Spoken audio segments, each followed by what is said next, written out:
আয়োজন করতে পেরে আমরা অত্যন্ত আনন্দিত এবং প্রশান্তি অনুভব করছি। অত্র ব্যাটালিয়ন কর্তৃক গত 1 ফেব্রুয়ারি 2024 হতে 30 এপ্রিল 2025 তারিখ পর্যন্ত মাদক বিরোধী অভিযানের মাধ্যমে আটককৃত মাদকদ্রব্য এবং ঔষধ একত্রিত করে ধ্বংসকরণ অনুষ্ঠান আমাদের মাদক বিরোধী অভিযানকে আরও তৎপর হতে উৎসাহ যোগাবে বলে আমি বিশ্বাস করি।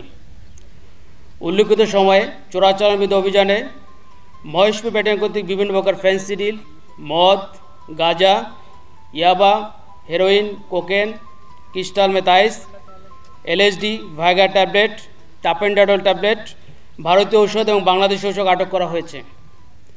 মহেশপুর ব্যাটালিয়ন সর্বদা মাদক পাচার রোধে জিরো টলারেন্স নীতি বজায় রেখে কাজ করছে এবং এর সাথে জড়িত ব্যক্তিদের কোনো ছাড় দেওয়া হচ্ছে না। আজ অনুষ্ঠানে ধ্বংসযোগ্য মাদকদ্রব্য এবং ঔষধের পরিমাণে আপনাদের জ্ঞাতার্থে উপস্থাপন করছি। ভারতীয় ফেন্সিডিল 25,813 বোতল, মদ 38,980 বোতল, গাঁজা 130.95 কেজি, ইয়াবা 65,974 piece, heroin 36.79 KG, cocaine 78.94 KG, crystal meth ice 6.23 KG, LSD 29 বোতল, ভায়াগ্রা ট্যাবলেট সর্বমোট 21,316 পিস, টাপেন্ডার ট্যাবলেট 3,070 পিস, ভারতীয় ঔষধ 9,825 পিস এবং বাংলাদেশি ঔষধ 9,960 পিস। এই সকল জব্দকৃত মাদকদ্রব্য এবং ঔষধসমূহের আনুমানিক মূল্য 119,64,83,202 টাকা। আমরা সকলে অবহিত রয়েছি যে সীমান্ত অবস্থানরত একটি বিউপিতে অন্য বিউপির দূরত্ব প্রায় 4 থেকে 6 কিলোমিটার, কোনো কোনো ক্ষেত্রে এই দূরত্ব আরও বেশি। বিউপিতে নিয়োজিত 18 থেকে 20 জন বিজিবি সদস্যের পক্ষে এই 4 থেকে 6 কিলোমিটার এলাকা নিশ্ছিদ্রভাবে পাহারা দেওয়া খুবই দুরূহ ব্যাপার। তা সত্ত্বেও অত্যন্ত ক্ষতিকর মাদকের প্রভাব থেকে দেশ এবং জাতিকে মুক্ত করার জন্য আমাদের প্রচেষ্টা নিরলসভাবে অব্যাহত রয়েছে। মাদক বিরোধী অভিযানকে সফল করে তোলার জন্য আমাদের সকলকে জোর প্রচেষ্টা অব্যাহত রাখতে হবে। আপনারা সকলে জানেন, মাদকদ্রব্য চোরাচালান এবং মাদকদ্রব্য ব্যবহার আমাদের অন্যতম গুরুত্বপূর্ণ সমস্যা। মাদকাসক্তির সাথে অপরাধ প্রবণতার সরাসরি সম্পৃক্ততা রয়েছে, ফলে সমাজে বেড়ে যাচ্ছে অশান্তি এবং অস্থিরতা। মানব সম্পদের একটি বড় অংশ আমাদের তরুণ সমাজ। মাদকের করগ্রাস থেকে তাদের বাঁচাতে মাদকমুক্ত অনুকূল পরিবেশ নিশ্চিত করা আমাদের অন্যতম দায়িত্ব। নগদ পেমেন্টে 500 টাকা পর্যন্ত ক্যাশব্যাক আর লেনদেনে প্রতিদিন ডিপ ফ্রিজ এবং ঘন্টায় ঘন্টায় এসি, টিভি সহ দারুণ সব গিফট। সত্য কথা বলতে, আজকে যে অনুষ্ঠানটা এখানে হচ্ছে, এই অনুষ্ঠানটা যদি করার প্রয়োজন না হতো তাহলে আমি সবচেয়ে খুশি হতাম। মাদকদ্রব্য ধ্বংস করার একটা প্রয়োজনীয়তা হচ্ছে, এর চাইতে দুঃখজনক বিষয় বোধহয় আর হতেই পারে না যে আমাদের দেশে এত পরিমাণ মাদকদ্রব্য আসছে। আমাদের প্রতিটা বিজিবি ব্যাটালিয়ন তাদের দায়িত্ব পালনকালে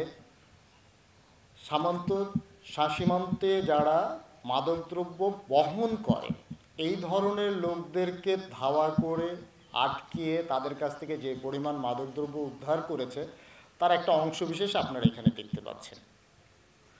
আমাদের যশোর রিজিয়নে 7টা ব্যাটালিয়ন আছে। এই 7টা ব্যাটালিয়নেই আমাদের বিজিবি সদস্যরা অত্যন্ত দায়িত্বশীলতার সাথে সীমান্তে তাদের দায়িত্ব পালন করেন। সীমান্ত সুরক্ষা বিজিবি সদস্যদের মূল দায়িত্ব। এই কাজের পাশাপাশি কিছু কিছু চোরাচালান প্রতিহত কর্মকাণ্ডের অংশ হিসেবে এই মাদকদ্রব্যগুলি উদ্ধার হয়েছে। এই মাদকদ্রব্য যদি ভারত থেকে বাংলাদেশে না আসতো তবে সবচাইতে বেশি ভালো হতো, এবং ভবিষ্যতে যাতে মাদকদ্রব্য ভারত থেকে বাংলাদেশে না আসে সে উদ্যোগটা গ্রহণ করাটা বেশি জরুরি বলে আমি ব্যক্তিগতভাবে মনে করি। এবং এই উদ্যোগটা নেয়ার জন্য সবচেয়ে বেশি প্রয়োজন বলে আমি মনে করি আমাদের সকলের ব্যক্তিগত পর্যায়ের সচেতনতা। আমরা যেটুকু স্টাডি করে বুঝি যে সীমান্ত এলাকায় চোরাচালানের সঙ্গে সম্পৃক্ত ব্যক্তিবর্গ মূলত এই সমস্ত দ্রব্যাদি বহন করেন, তারা এটার ইনভেস্টর না। এইটার পেছনে যারা ইনভেস্ট করেন তারা আজকাল রাজধানীতে চলে গেছে, কেউ কেউ জেলা লেভেলে আছে, আর নিচের লেভেলে সীমান্ত বা সীমান্ত এলাকায় খুবই সামান্য পয়সার জন্য লোকজন এটা করে। যে সমস্ত লোকজনকে আমরা অ্যারেস্ট করতে সমর্থ হয়েছি বিভিন্ন সময়ে, তাদের বক্তব্য মোতাবেক এটা বহন করার জন্য তিনি 200 টাকা, 300 টাকা, 500 টাকা এর চেয়ে বেশি পান না। বাট সার্বিকভাবে পুরো চেইনটা যিনি কন্ট্রোল করেন তিনি আর্থিকভাবে বেনিফিটেড হন। তিনি সমাজের দায়িত্বশীল মহলের সঙ্গে যোগাযোগও রাখেন, ওঠা বসা করেন।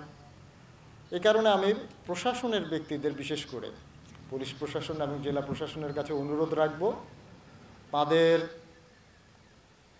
প্রশাসনের বিভিন্ন ধরনের টুলস ব্যবহার করে এই ধরনের কর্মকাণ্ডের সঙ্গে সম্পৃক্ত ব্যক্তিবর্গদের আইডেন্টিফাই করে তাদেরকে অ্যারেস্ট করতে উদ্যোগ নেওয়ার জন্য। সো